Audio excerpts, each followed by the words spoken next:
What's up, everybody?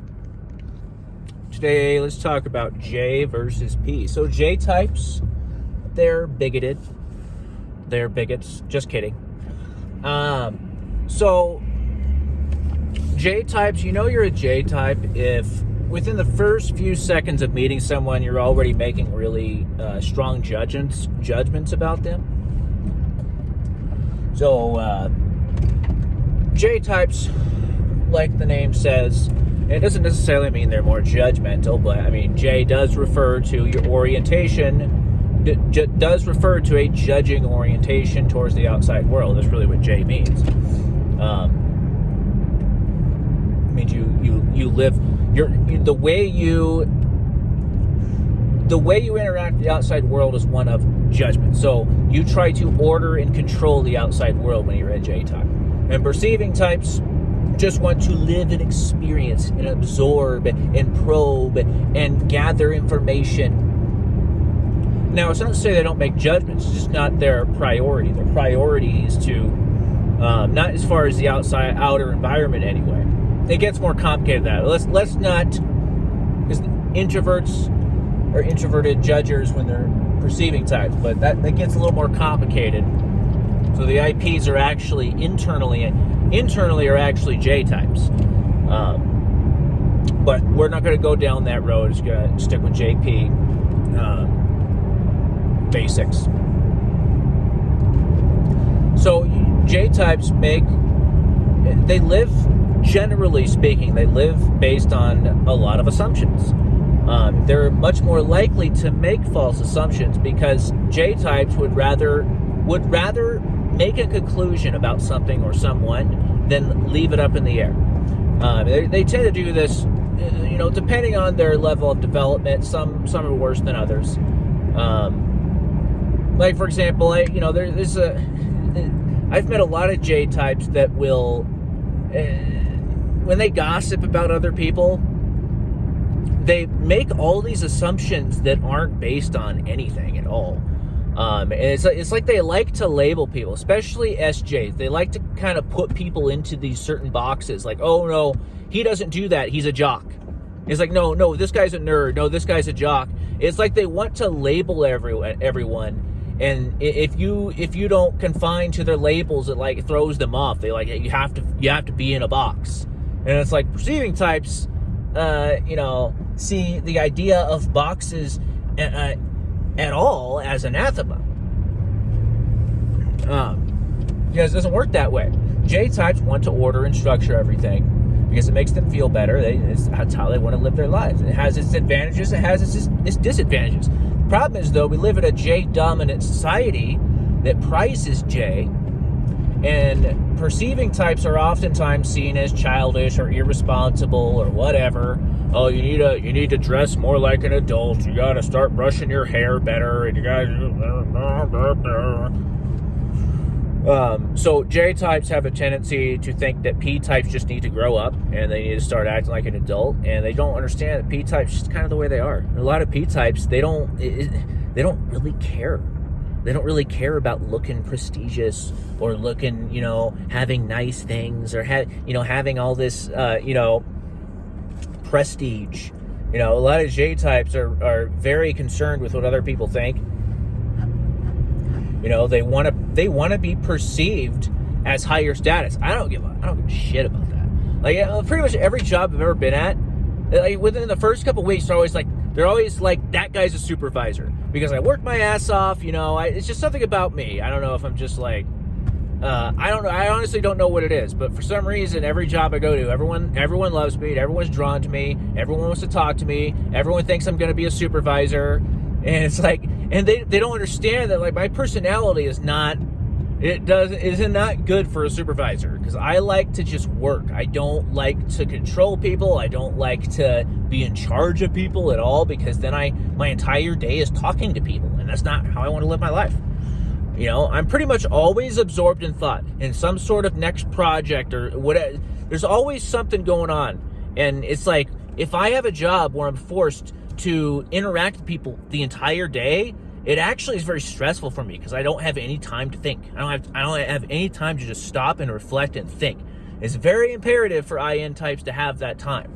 But anyway, kind of went off on another tangent. But so I've met a lot of J types that do this. Like there was this guy at my last job that was really quiet. Like a loner, really quiet. A lot of people thought he was weird. And me being a perception type, I didn't really care about things that other people thought were weird. Like sometimes he talks to himself or whatever. I walked by him and I heard him talking to himself. I didn't care. And I thought to myself, it's like, I don't understand stopping and thinking, oh, this person's weird. I'm going to go tell people how weird he is and spread around rumors about the guy. You know, when I see stuff like that, it's like, oh, well, he just talks to himself. Who cares? I've met a lot of people talk to themselves. What's the big deal? I talk to myself sometimes. You know, I don't judge people, you know? I just don't. The only time I judge people is, you know, something I'm working on is on the defensive. If someone's attacked me, then I can be kind of an asshole. But in my mind, that's deserved in those cases.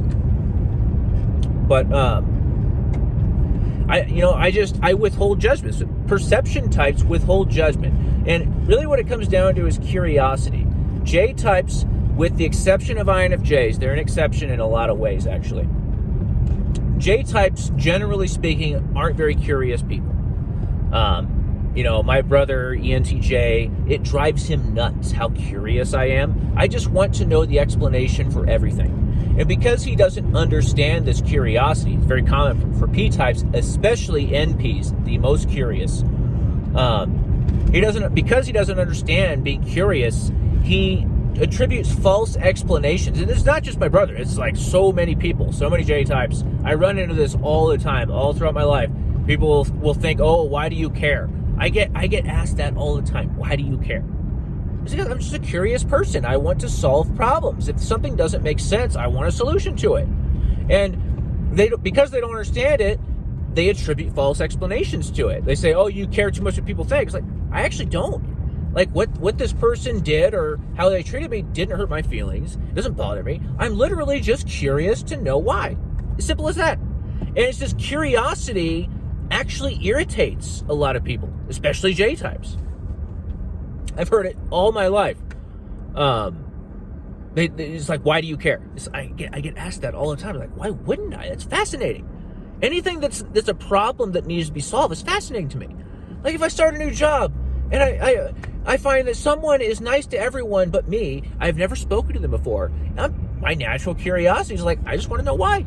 It's fascinating. It's interesting. It's a problem to solve. What is it? Is it something about the way I look? Is it something about the way... it's interesting. It's not because it hurts my feelings. It's not because I care too much what people think. It's literally just curiosity. I want to know.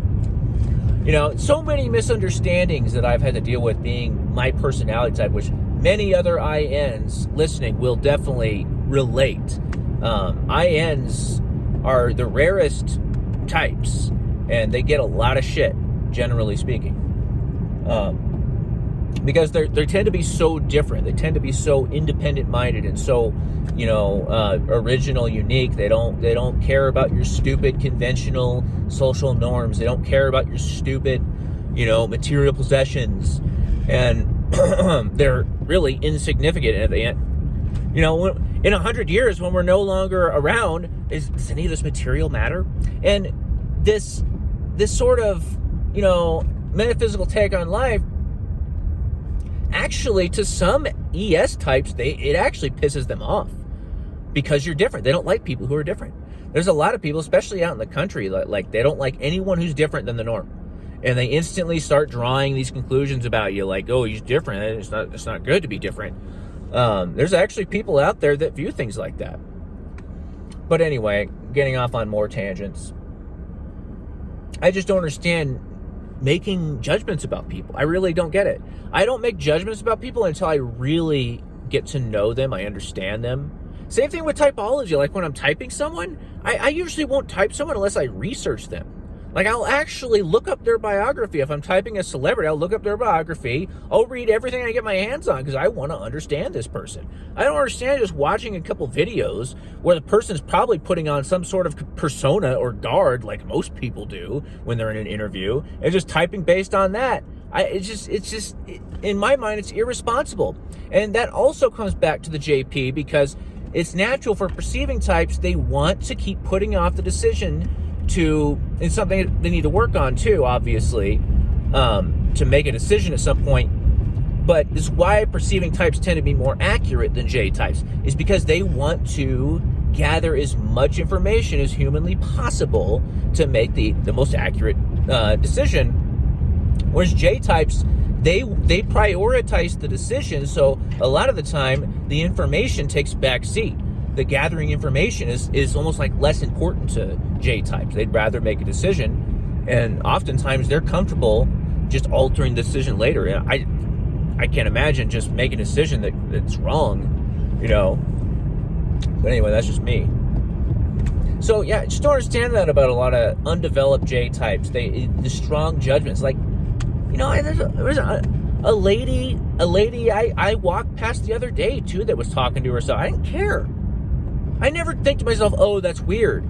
I think to myself, oh yeah, that's a person talking to themselves. Who cares?